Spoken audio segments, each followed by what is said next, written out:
Hello বন্ধুরা, good morning. সকালে ঘুম থেকে উঠে পড়েছি। দেখো বিছানাটার কী অবস্থা। এবার বিছানাটা আমাকে তুলে নিতে হবে।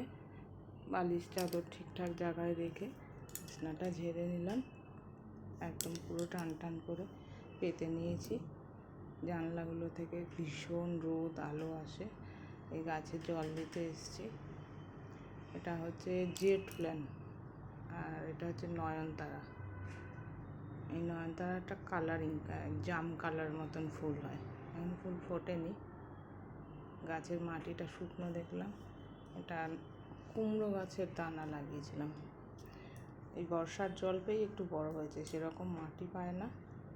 এই গাছটাও খুব সুন্দর, মানি প্ল্যান্ট গাছ, বর্ষার জল জন্য। তা দেখো আমি চলে এসেছি বেসিন পরিষ্কার করতে। বেসিনের তেল চিটে এইসব দাগ হয় না, রোজই ধোয়াই, তাও সপ্তাহে একদিন ভালো করে সাবান সার্ফ দিয়ে ঘষি। রোজই তোমাকে করতে হয় এটা।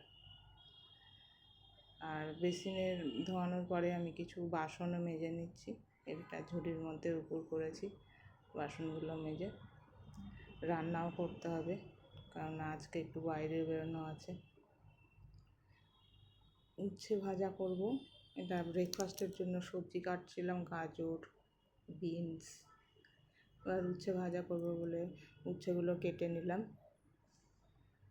উচ্ছে ভাজাগুলোকে গোল গোল চাক চাক করে ভাজা খেতে খুব ভালো লাগে।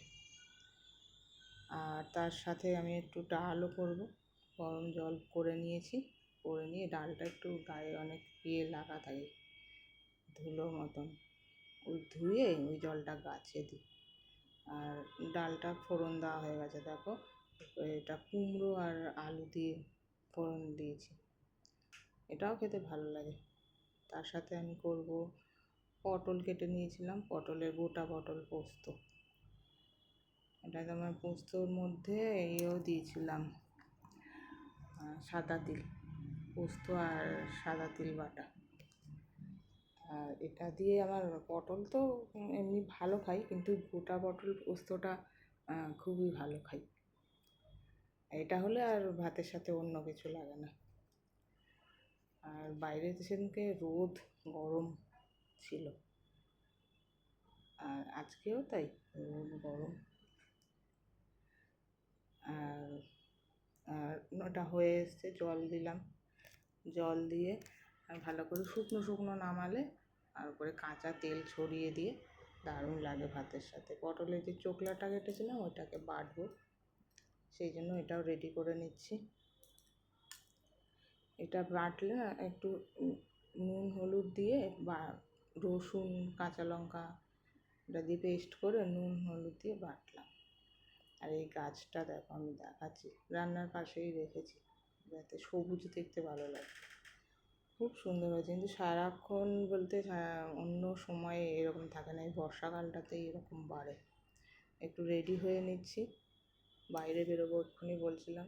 ছেলের জন্য ডাক্তার দেখাতে, ওদিকে আয়নাটা আছে ওই জন্য দেখছিলাম। ছেলেকে নিয়ে দাঁতের ডাক্তার দেখাবো, স্কেলিং করানোর জন্য। আমাদের পাশেই ডাক্তার।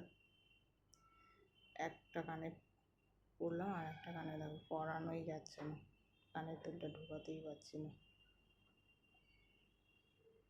তাও কিছুক্ষণ চেষ্টা করে কানের তেলটা ঢুকিয়েছি, এক হাতে অসুবিধা হচ্ছিল। রাস্তায় বেরিয়ে পড়লাম। আর ও তো সামনে দিয়ে ছেলে হেঁটে যাচ্ছিল।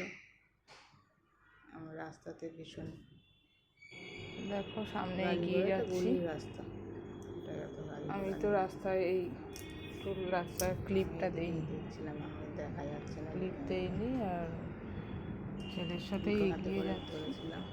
এই রাস্তাটা ভীষণ জ্যাম থাকে, রাস্তায় হর্ন থাকে।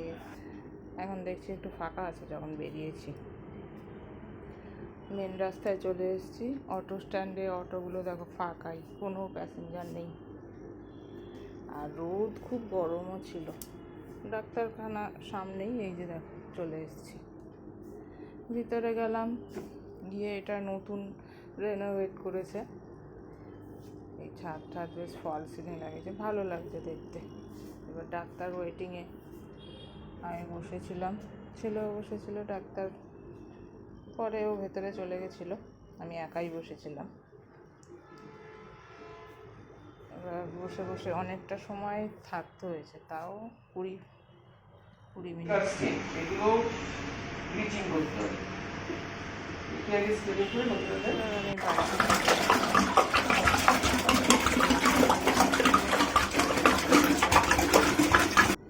আর একটু টিভিতে মিউজিক চালিয়ে, গান শুনতে ভালো লাগে, ওই জন্য টিভিটা চালিয়ে নিয়েছিলাম কাজকর্ম করার জন্য। কাজকর্ম হলো। এবার ঠাকুরের সিংহাসনটা আমি দেখাচ্ছি। দেখো আমার ঠাকুরের, এটা মা তারাপীঠ থেকে গেছিলাম যখন এনেছিলাম। এই কালী ঠাকুর পিতলের, এখানে পাশে লক্ষ্মী ঠাকুরও আছে। জামাগুলো কিনেছিলাম বেশ পছন্দ করে, ঠাকুরের জামাগুলো।